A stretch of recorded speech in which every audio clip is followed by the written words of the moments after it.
Two Shriji food. હું છું મનીષા ઠક્કર. આજે આપણે એકદમ હેલ્ધી અને ટેસ્ટી એવા મગની દાળના પરોઠા કેવી રીતે બનાવવા એ જોઈશું.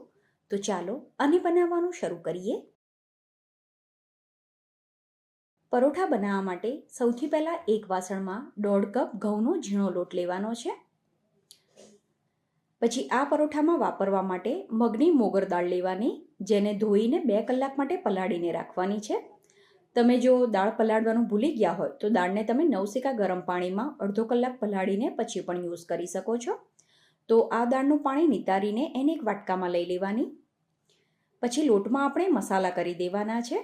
તો સૌથી પહેલાં સ્વાદ પ્રમાણે મીઠું નાખવાનું, અડધી ચમચી હળદર, પછી અડધીથી પોણી ચમચી જેટલું લાલ મરચું, થોડું જીરું, 1 ચમચી વાટેલા લીલા મરચાં, થોડો ગરમ મસાલો, મોવણ માટે 1 ચમચી ઘી ઉમેરવાનું. ઘીના બદલે તેલ લેવું હોય તો પણ લઈ શકાય, પણ ઘી ઉમેરવાથી આ પરોઠા એકદમ સરસ ક્રિસ્પી બને છે. સાથે જ થોડી સમારેલી કોથમીર ઉમેરી દેવાની. હવે જે દાળ આપણે નિતારીને રાખી છે એમાંથી લગભગ 4 થી 5 ચમચી જેટલી દાળ આમાં ઉમેરવાની. દાળને બાફવાની નથી, પલાળેલી દાળ જ યુઝ કરવાની છે. દાળને આપણે પલાળીને યુઝ કરી હોય એટલે એમાં પણ થોડું મોઇશ્ચર હોય.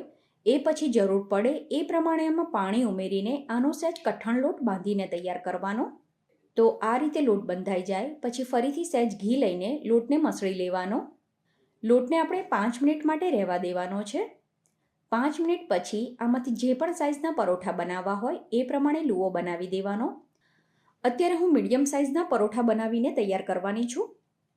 પછી ઘઉંના લોટનું અટામણ લઈને આ રીતે એમાંથી પાતળું પરોઠું વણીને તૈયાર કરવાનું. તમારે આને સહેજ જાડું રાખવું હોય તો પણ રાખી શકાય, પણ તમારે જો ક્રિસ્પી પરોઠું જોઈતું હોય તો તમે આને પાતળું વણજો. હવે તવીને ગરમ થવા માટે મૂકવાની અને તવી ગરમ થઈ જાય એટલે પરોઠાને પહેલાં ધીમા ગેસ ઉપર શેકવાનું. એક બાજુ આ શેકાઈ જાય એટલે એને ફેરવી દેવાનું છે. પાછળની સાઈડ પણ પરોઠું આ રીતે શેકાઈ જાય પછી એને શેકવા માટે ઘી, તેલ કે બટર ઉમેરવાનું અને હલકા હાથે આ રીતે એને દબાવતા જઈને એકદમ સરસ ગોલ્ડન બ્રાઉન અને ક્રિસ્પી શેકી લેવાનો છે. આ રીતે બધા પરોઠા બનાવીને તૈયાર કરવાના. અત્યારે જે માપ લીધું એનાથી આ સાઇઝના 7 થી 8 પરોઠા બનીને તૈયાર થાય છે. આ પરોઠાને તમે ટોમેટો કેચઅપ અથવા તો દહીંની સાથે સર્વ કરી શકો છો.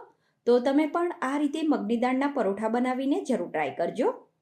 ફ્રેન્ડ્સ, તમને જો મારી આજની રેસીપી પસંદ આવે તો રેસીપીને લાઇક કરી આવી જ નવી રેસીપી જોવા માટે ચેનલને સબસ્ક્રાઇબ કરવાનું ના ભૂલશો.